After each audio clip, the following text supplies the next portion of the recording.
Hello family, welcome to Stories by Tochi. We bring you interesting folk tales. Please subscribe and drop a like for us. This generosity would go a long way for us. Also share to family and friends. And please turn on post notification to stay tuned for more. Thank you as you do so. Now let's get into the story. The city of ABA had a rhythm that throbbed louder than its machines. It lived and breathed in sweat, shouts, and unspoken hustle.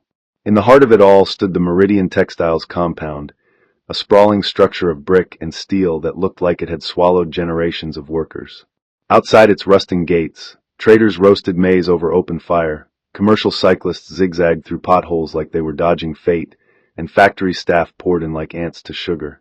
Among them was Amara, quiet, precise, with a posture that refused to fold. Her daily journey through the chaos was clockwork.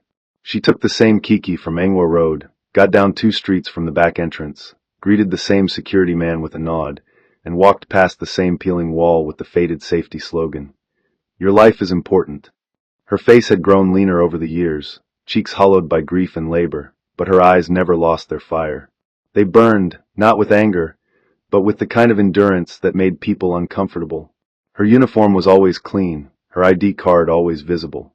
She moved like someone who carried too many things inside her, and so had no strength left for the world outside.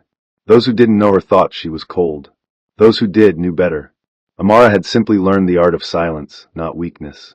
Since the death of her husband, she had become a stone in a river, not moved, only shaped by what passed around her. In those early days after Tabena's death, it felt like her breath came in pieces, like shards of broken glass lodged inside her lungs. The man who once held her waist in crowded buses, who whispered foolish jokes into her ear as they walked home under the dim ABA streetlights, was gone without warning. He had entered the factory that morning like any other, kissed her forehead like he always did, and by evening, he was a name on a condolence letter. They said it was an accident. One of the machines had short-circuited, they said. Faulty switch, bad maintenance. But no one claimed responsibility. The management did what they knew best, offered vague apologies, called it a tragedy, and handed her a brown envelope that couldn't even cover the hospital transport. For months, Amara tried to make sense of it. But grief, like debt, never comes with instructions. She didn't know how to cry in front of people, so she cried at night when the fans were too loud for Miriam to hear. She stopped wearing red lipstick. She sold most of her wrappers to pay for her daughter's school fees. Life had become about surviving the next day. And when the hurt threatened to drown her, she buried herself in routine, working extra shifts, taking on overtime, picking up where Tabena left off. If pain was a garment, Amara wore it like second skin. But even in that sorrow, she refused to ask for pity. She turned her sadness into steel and fed it to the same factory that took her husband. Meridian Textiles was a factory built on the backs of people like Amara. The kind of place where time stretched and shrank, depending on who was watching the clock. The younger staff called it a stepping stone. The older ones, like Amara, called it what it was, a trap you grew into. It wasn't just about making fabric. It was about surviving among people who would step on your fingers just to reach the next rung. Everyone smiled with their teeth, but most of them sharpened knives behind their backs. Still, Amara kept her head down and did her work. She didn't bother with gossip, didn't eat with the others during lunch break, and only spoke when necessary. But her excellence spoke for her. Her supervisors, though too proud to admit it, relied on her. If a machine jammed or stock was missing, Amara was the one who fixed it or found it. And while she never demanded attention, her presence made things move smoother. So when whispers started to circulate about her approaching retirement, they weren't born from excitement. They came with bitterness, like envy disguised as concern. A few colleagues even made snide comments cloaked in fake admiration. "Mama Amara, you go soon chop her big money and forget us," they would say with plastic grins. But behind those smiles were calculations. Everyone knew Meridian was notorious for avoiding payouts. Older staff close to retirement often left with less than they earned, some with nothing at all. Some claimed it was bureaucracy, others said it was corruption. But deep down, most feared that what happened to others might be waiting for them too. And now Amara was next in line. She didn't know it yet, but a quiet storm had already begun to brew against her. Somewhere in the upper offices of Meridian Textiles, beyond the buzzing fluorescent lights and cracked floor tiles, discussions were already taking place. Not official meetings, those were for the notice board. These ones happened behind closed doors, in corners where loyalty was currency and betrayal was business. Men and women in pressed shirts and strong perfume talked about her, as if she were just another invoice. "She's too clean," one said. "Too quiet. People like that always have something to hide." Another, with ink-stained fingers and a voice that chewed his words, added, "If we don't act fast, that gratuity will go. We can't afford it this quarter." They spoke in code, never naming names directly, but it was clear who the target was. Plans began to take shape. A strategy to discredit her, to stain the spotless record she had spent decades building. They didn't hate her. In fact, some admired her work ethic. But in the world they lived in, admiration had no weight against numbers. Amara had become a liability, a costly one. And liabilities, no matter how loyal, were meant to be removed. Downstairs, as Amara wiped sweat from her brow and signed off a delivery form, she had no idea that the same signature would soon be used as evidence against her. The betrayal would not come with thunder. It would arrive in silence, wearing the same faces she greeted each morning. And yet, far from the scheming and whispered lies, someone else was watching. Quietly, carefully, waiting. The sun over ABA never asked questions. It just scorched whoever dared to hustle beneath it. In the maze of narrow streets and untamed traffic, a young woman walked with a calm defiance that didn't match the black apron tied around her waist. Her name tag read Chioma Afani, but that wasn't who she truly was. Her real name was Miriam, Amara's daughter. And this wasn't just any job. It was a deliberate, well-calculated decision wrapped in silence and courage. She had returned to ABA after 2 years away, a fresh graduate who once promised her mother she would never come near that factory again. But when she noticed changes in Amara's calls, pauses that felt like choked-back tears, greetings that sounded heavier than usual, she knew something wasn't right.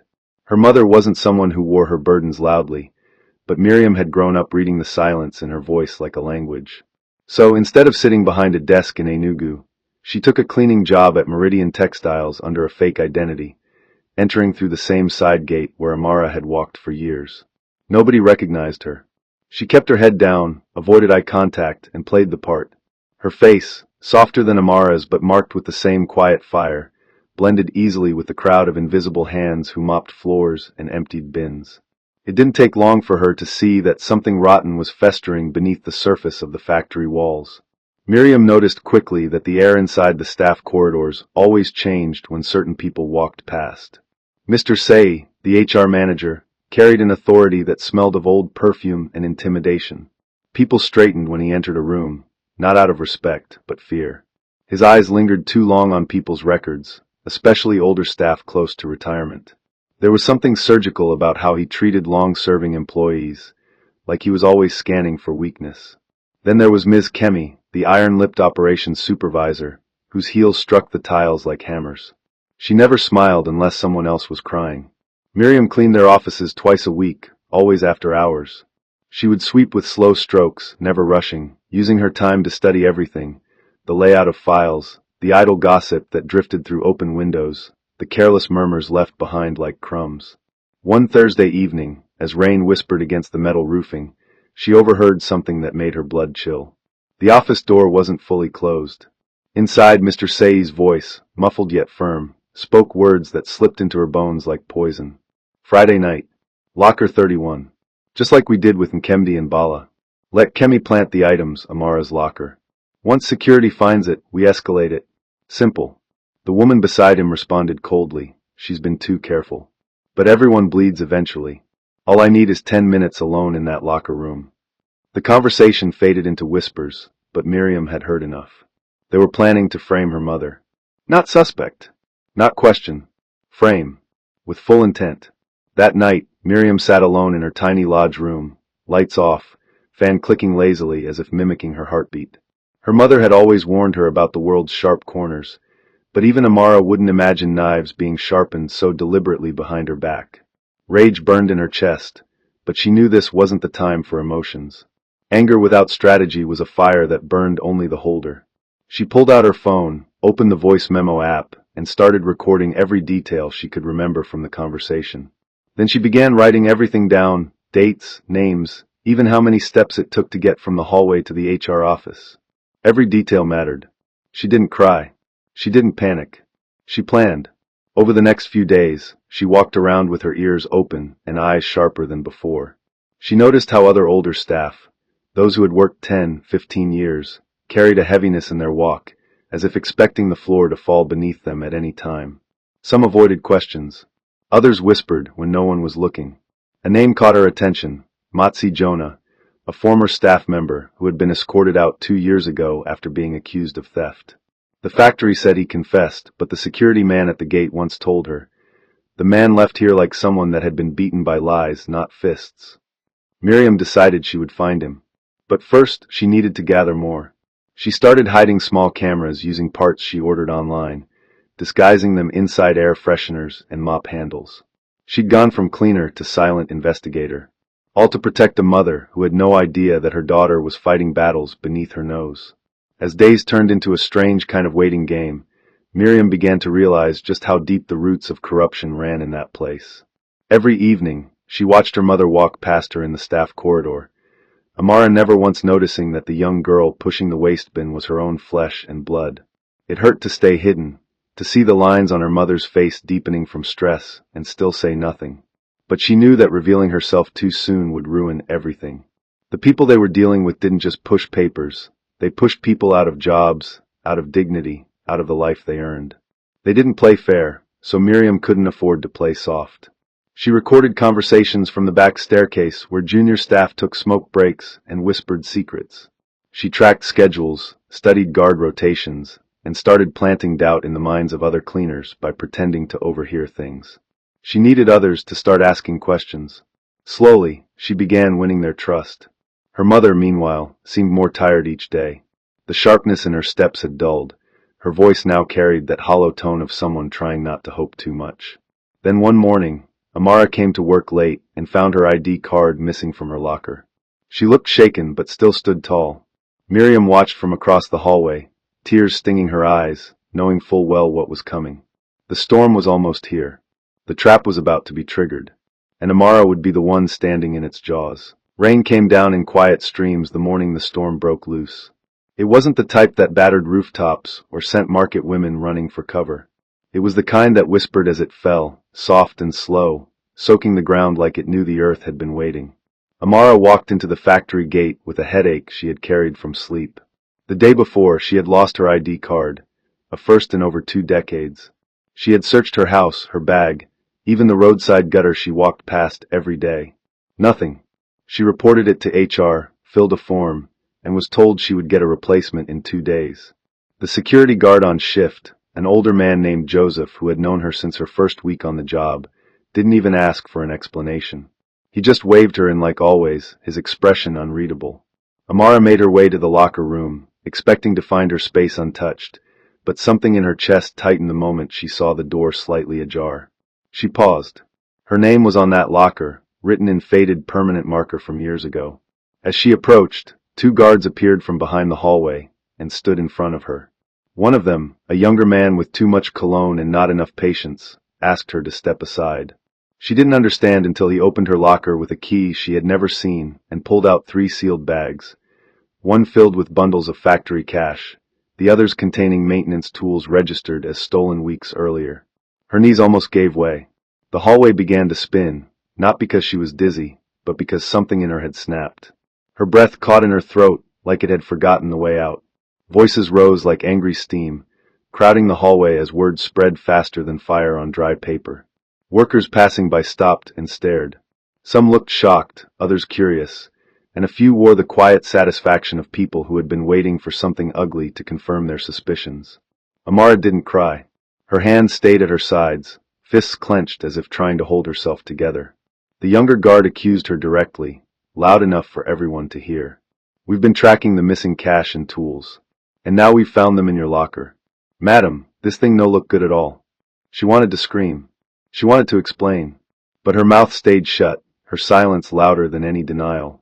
She was escorted through the corridor like a thief, past rooms she had cleaned with her sweat and years she could never get back. Nobody dared stop them. Her supervisor, Ms. Kemi, appeared at the main office door, arms folded and lips curled in smug amusement. "I told you," she whispered to no one in particular, "there's always a crack in every stone." Amara was told to sit in a corner office, an interrogation space dressed up to look like an HR room. They offered her water she didn't drink, asked questions she didn't answer, and finally handed her a typed letter of immediate suspension pending investigation. They said it was protocol. She knew it was punishment dressed as paperwork. She walked out of the factory on feet that didn't feel like her own. Her spirit, that thing that had carried her through the loss of Tabena, the raising of Miriam, and the years of quiet labor, now trembled like a candle caught in a draft. She made it home, but didn't step inside right away.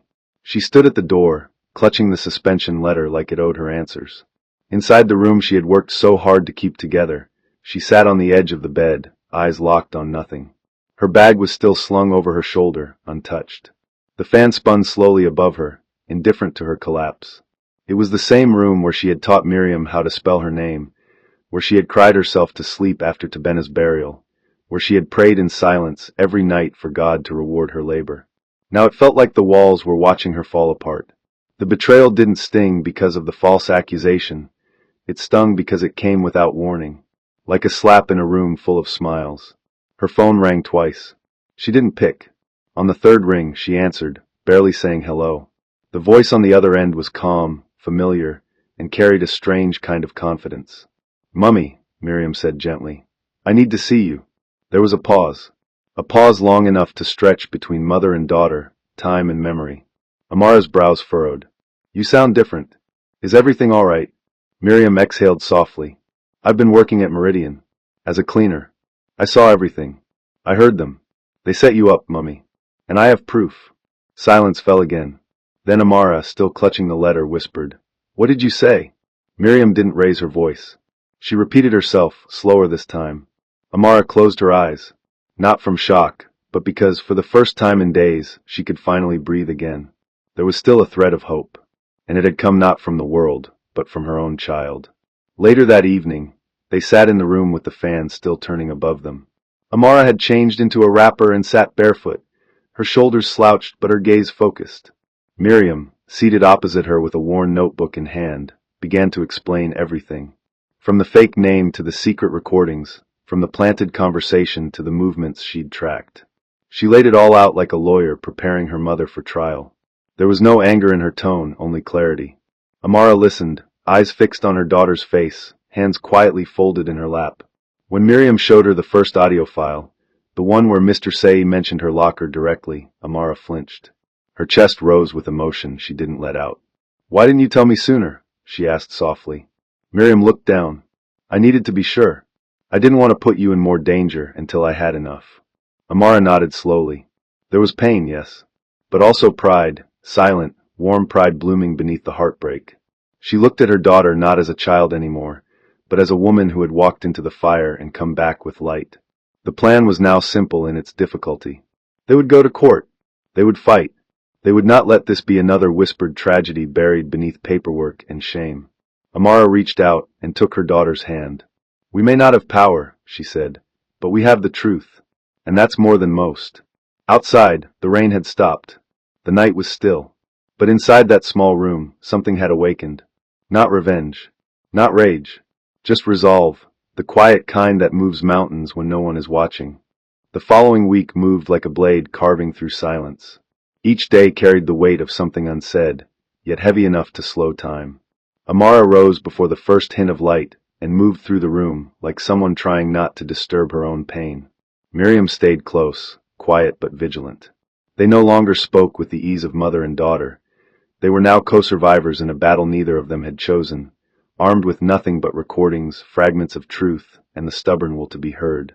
Amara went through the evidence again and again, listening to the recordings with the same intensity someone might use to read a verdict. Every word from Say and Kemi felt like another nail, but this time, she wasn't the coffin. She was the hammer.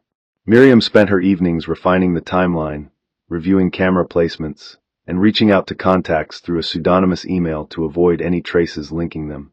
Their lawyer, Barrister Ejiofor, had agreed to take the case pro bono, not out of pity, but because he had once worked with Amara's husband before the accident. He knew the underbelly of the textile company, the way they wrote people off like expired receipts. The meeting with him had been brief but electrifying. After scanning through the materials Miriam brought, his eyes lit up, not with joy, but but with the calm excitement of someone who had finally been handed the missing piece of a long unfinished puzzle. "This is not just a case of wrongful accusation," he'd said. "This is a pattern, a structure built to consume its workers. And it ends now." Miriam was tasked with pulling out one final detail that would help frame the lawsuit as not only personal but systemic. She needed to find prior staff who had suffered similar fates, those who had been fired under strange circumstances, right before retirement, with reputations left in the dirt. It was risky, but she had learned to move like water, patient and unnoticed. Through a security guard who owed her a favor, she got an address for Jonah I.B., a former floor manager who had once been accused of embezzling stock, but had vanished quietly after his suspension. Finding him wasn't easy. He lived on the outskirts of ABA in a weathered bungalow, his compound surrounded by cassava and quiet.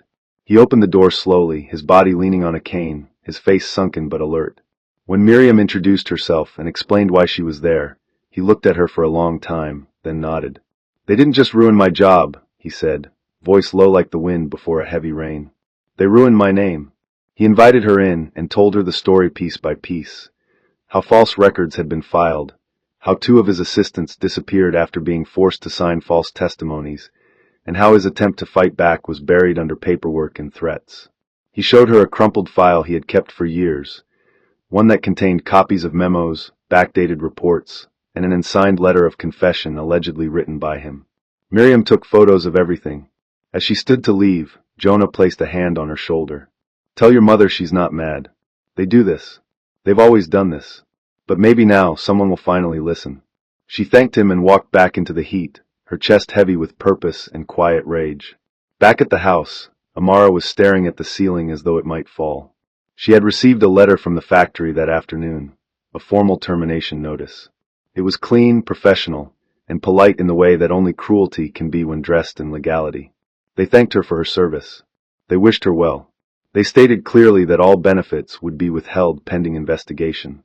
It was a paper guillotine, and it had fallen. But she didn't cry.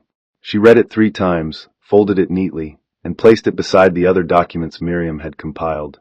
When her daughter returned, covered in dust and heat, she didn't say much. She just handed her the photos and sat down. Amara looked through them slowly, her fingers trembling slightly, pausing at Jonah's documents. "This isn't just about me," she said. "They've been doing this like it's part of the policy." Miriam nodded. "And now we have enough to show that." They spent that night planning with Ejiofor, detailing every angle, every risk. They expected Meridian's lawyers to fight dirty. Bribery, delays, character assassination. But they were prepared. They agreed to go public only if the court failed them, but their first aim was justice through the law. As the night deepened, they sat by a small rechargeable lamp, surrounded by papers, recordings, and notes. Amara looked across at her daughter, her eyes wet but steady. "Even if I lose," she said, "I won't go down quietly. They will know that I stood up." Miriam placed her hand on her mother's. "You're not going down, Mummy. You're going forward. And I'm right beside you." The quiet between them said more than any words could. When they stepped into the courtroom for the first hearing, it was as though time itself slowed to listen. The room was stark, with high walls and low murmurs. Meridian had sent in a small army of lawyers in dark suits, each one carrying briefcases full of cold logic and technicalities. But Amara walked in with her head high, her wrapper neatly tied, and her silence echoing louder than any legal argument. Miriam stood beside her, smartly dressed but carrying none of the pretense the others wore like perfume. Ejiofor opened the session with calm precision, laying out the facts without emotion, just clarity. He presented the evidence like a surgeon wielding a scalpel, not to wound, but to expose.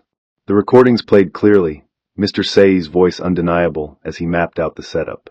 The judge listened without expression, but his pen didn't stop moving. When Jonah's documents were submitted as historical context, the courtroom shifted.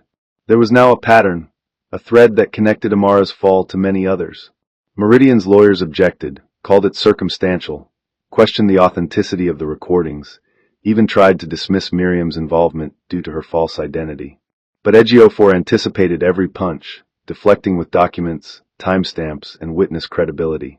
Each time the factory tried to paint Amara as unstable or dishonest, the court was reminded of her years of unblemished service. The judge allowed everything to proceed, nodding occasionally but giving little away. At recess, Amara sat with Miriam on a bench outside the courtroom. She didn't speak. She didn't need to. The battle had begun. And for the first time in a long time, she wasn't alone.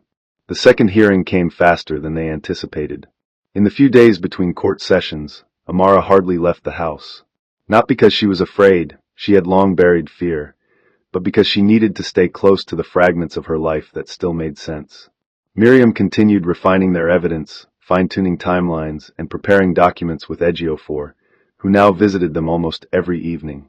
He would sit at their small table, removing his jacket before reaching into his battered leather bag and laying out papers like a man carving out pieces of war strategy. The case, according to him, had shifted. It had started as a wrongful termination, but now it was morphing into something more serious, a coordinated abuse of institutional power. The judiciary rarely favored factory workers in civil disputes in cities like ABA, where influence greased every hinge, but the weight of the evidence, the sharpness of Miriam's notes, and the unshakable calm of Amara herself gave the case momentum. The other side was beginning to show cracks. A senior legal aide from Meridian attempted to reach Ejiofor privately, suggesting an out-of-court settlement. They dangled figures not insignificant, but not enough to account for what had been stolen: Amara's name, her dignity, the years she gave freely to a company that saw her as disposable. Ejiofor declined without blinking. "We are not chasing money," he said flatly. "We are chasing something you people buried too long: consequences." That evening, as Miriam walked him to the roadside, he told her, "If this case wins, you're going to shake loose more than just your mother's freedom. You're going to rattle a system." Miriam nodded but didn't smile. She wasn't looking for victory. She was looking for justice with a pulse. When they returned to the courtroom, the air felt heavier than before. Meridian's legal team arrived in tighter formation. Their chief counsel, an older man with a sharp suit and eyes that missed nothing, stood before the judge with a voice dipped in control. He began his argument by questioning Amara's credibility, presenting her termination letter, and emphasizing her failure to report her missing ID card promptly. Then came the attempt to discredit Miriam. The factory's head of compliance was called to testify, claiming that an internal investigation had flagged a suspicious cleaner months earlier, someone who had no file in the HR system. They painted her presence as a security breach. The judge turned to Miriam and asked directly why she concealed her identity. Miriam stood slowly, her voice steady. "Because if I told them who I was, they would have thrown me out before I ever found out the truth. I didn't lie to steal. I hid myself to protect the person they were trying to destroy." A murmur rippled through the court. She went on to describe the conversations she heard, the faces she studied, and the exact days things went missing. Then Ejiofor played the next audio file, one that hadn't been shared during the first hearing. In it, Ms. Kemi's voice was unmistakable. "Put the bag in her locker after shift. By Monday, it'll look like she planned it all weekend." A stunned silence followed. Meridian's chief counsel objected, citing entrapment and unauthorized surveillance. But the judge allowed it. "This is not entrapment," Ejiofor replied. "This is exposure." From that point, the case began to shift visibly. Amara sat beside her daughter and whispered, "Whatever happens now, I already feel free." The court ordered the appearance of Mr. Say and Ms. Kemi for direct questioning. At first, they attempted to dodge the summons, citing medical excuses and professional travel. But the judge, having grown visibly irritated with their absence, issued a warning through the registrar. Failure to appear would result in a bench warrant. A week later, they arrived, Ms. Kemi with oversized sunglasses that did nothing to hide her discomfort, and Say wearing false confidence like cheap cologne. When cross-examined, both denied knowledge of the planted evidence. Ejiofor took his time. He introduced copies of email threads showing date-stamped correspondence between the HR office and internal security days before the items were discovered. He pointed to inconsistencies in the inventory logs, and then introduced a forensic technician who confirmed that the locker key used to access Amara's space had not been signed out by her, but by someone from the maintenance department under Kemi's authorization. Say began to sweat visibly. Kemi tried to remain calm, but stumbled over a simple timeline question, contradicting her earlier written statement. The judge, now leaning forward with interest, asked directly, "If Mrs. Amara didn't sign out the key, and the surveillance on that corridor was disabled that weekend, who else would benefit from staging this evidence?" Neither of them answered. The silence that followed was thick with guilt. Amara didn't look at them. She didn't need to. Their silence was louder than anything they could have said. The judge recessed the court for further deliberation and hinted at the possibility of criminal conspiracy charges pending final judgment. Outside the courtroom, Miriam sat on the low wall fence, breathing deeply. Her hands were trembling now, but not from fear, from relief. The truth was no longer trapped in a room. It was out. Word began to spread beyond the courtroom. Staff at Meridian Textiles started talking in whispers louder than shouts. Older employees who had once watched in silence now came forward with their own stories. Suspicious dismissals, forced sign-offs, unexplained losses. Ngozi, the long-serving janitor, was one of them. She swore an affidavit confirming she'd seen Ms. Kemi leave the locker room late at night on the Friday before Amara was suspended. Her statement, handwritten but sharp, was submitted into the court file. The company's PR team scrambled, releasing public statements about their commitment to ethics and internal reform. But the factory's workers weren't fools. They'd seen this performance before. What made this different was that the people pushing back didn't stop halfway. Amara's case had become more than a personal fight. It had opened a crack in the system, and through that crack, truth had begun to pour. At home, Miriam watched her mother more closely than ever. Amara still didn't speak much, but the lines on her face had softened slightly. She no longer paced at night. She no longer gripped her hands while sleeping. One evening, as they sat quietly under the bare bulb in their room, Amara said, "I don't know what tomorrow will say, but if it's built on truth, I will not fear it." Miriam leaned her head on her mother's shoulder. They had not won yet, but they had pulled the lies out by the root, and that, in itself, was its own kind of victory. The final hearing loomed ahead, but there was no panic, only the kind of calm that comes after a long night of rain, when the sky has nothing left to hide. The final day of judgment arrived like a reluctant dawn, slow and deliberate. The courtroom was more crowded than usual, filled with reporters, industry workers, and curious bystanders drawn by whispers that something rare was happening. A case where power had been dragged into the light and held there, trembling. Amara stood in the hallway just outside the courtroom, wearing her simplest wrapper and blouse. Her hair was tied neatly, face bare, body still. Miriam stood beside her, clutching a thin file that now felt heavier than gold. Everything they had worked for, every late night, every tear swallowed in silence, every truth unearthed with trembling hands, had led to this moment. Barrister Ejiofor arrived without fanfare, nodding at both women with his usual calm as he stepped ahead into the courtroom. When they entered, there was a shift in the atmosphere, like the air had paused to observe them. Amara didn't look around. She didn't need to measure the room with her eyes. She had measured it with her endurance. The judge entered and took his seat, glasses perched at the tip of his nose, the weight of the files before him casting long shadows across his desk. His gaze moved slowly from the plaintiff to the defense. Then he cleared his throat. After reviewing all presented evidence, testimonies, internal records, and inconsistencies provided by the defendant's agents, he began, voice steady and controlled. "This court finds the termination of Mrs. Amara Oboler unlawful and malicious." A sharp breath escaped from somewhere in the gallery. The judge raised his hand to maintain silence. Furthermore, the court recognizes a systemic abuse within Meridian Textiles management toward long-serving staff approaching retirement. He paused, looked at the factory's legal team, then added, "A formal investigation is hereby recommended to the Ministry of Labor and Productivity." The factory lawyers sat still, eyes fixed ahead, faces unreadable. As the judgment continued, the courtroom absorbed every word like dry soil soaking up overdue rain. Amara was awarded her full gratuity with interest, 23 years of service calculated down to the decimal, including punitive damages for defamation and emotional distress. It wasn't just about the money. It was a legal acknowledgement that what had been done to her wasn't just a mistake. It was deliberate, calculated harm. The judge also imposed fines on the individuals directly involved. Ms. Kemi and Mr. Say were both placed under investigation for conspiracy, evidence tampering, and wrongful dismissal, and the company was instructed to place them on administrative leave immediately pending criminal proceedings.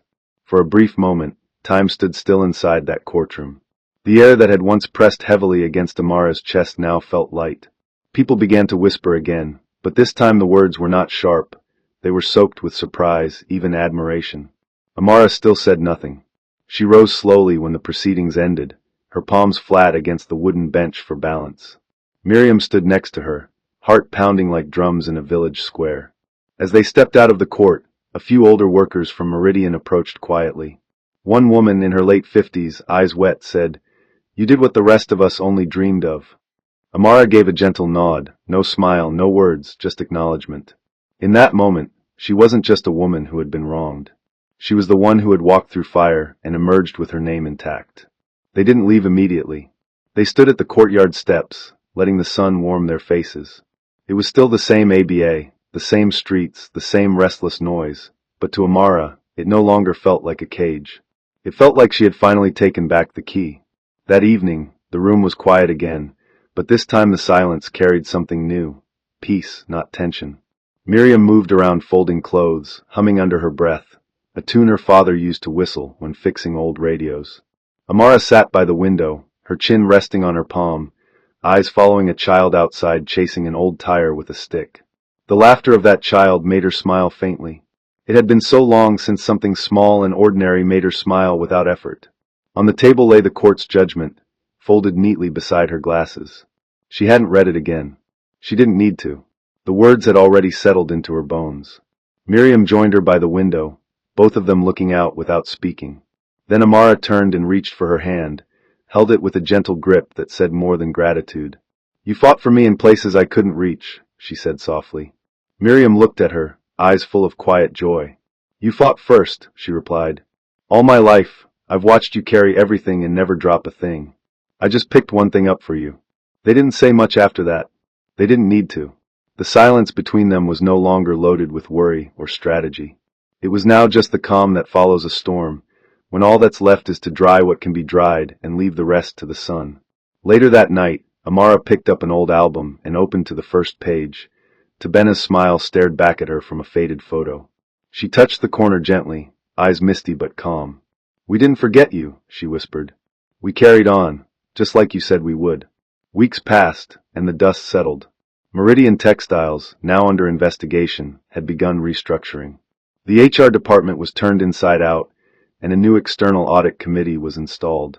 Amara received a letter offering her a consultancy role in staff welfare and worker policy review, an ironic attempt at redemption. She declined the position without bitterness. She didn't need a desk to find her worth anymore. Miriam, however, was offered full employment in administration, this time under her real name. She accepted, not because she needed the money, but because she believed change could not come from outside alone. It had to be pushed from within. She took the role and walked into her first day on the job with quiet strength, knowing the weight of her mother's name was no longer a burden, but a banner. Amara stayed home more often now, tending to her small garden, talking to neighbors, laughing more than she had in years. The woman who once moved like she was walking through shadows now carried herself with light in her steps. She was no longer surviving. She was living. And when people greeted her, she answered fully, her voice no longer trembling. The story of what happened at the factory wasn't something she wore as a badge, but it followed her, reshaped her, softened and sharpened her at the same time. There was no parade, no grand reward. But in her home, in the way Miriam now walked, in the quiet joy that returned to her mornings, the reward was real. It was in the fact that the truth had not only spoken, it had been heard.